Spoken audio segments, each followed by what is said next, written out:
अगर मुझे पता चल गया कि आपका किसी लड़की के साथ चक्कर है तो मुझसे बुरा कोई नहीं।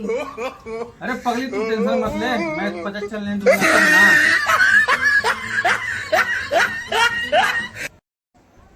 ससुराल वाले सब कुछ पूछ लेंगे पर ये नहीं पूछेंगे बेटा मेरी बेटी के साथ खुश तो हो ना।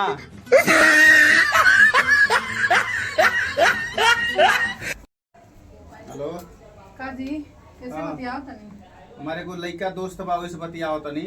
अच्छा ठीक बा, अगर हमके पता चल गई कि आप कोनो से बतियावे नहीं तो हम बाउर बना देबा। अरे मेरे पगली पता नहीं चले दे। रोज अपने माई बहनियन के पढ़ाई करे नी आ कपार दुखाता तो मेहरुगन कामे आवतिया। हाँ तो कपड़ो तोड़िए वजह से दुखाता है।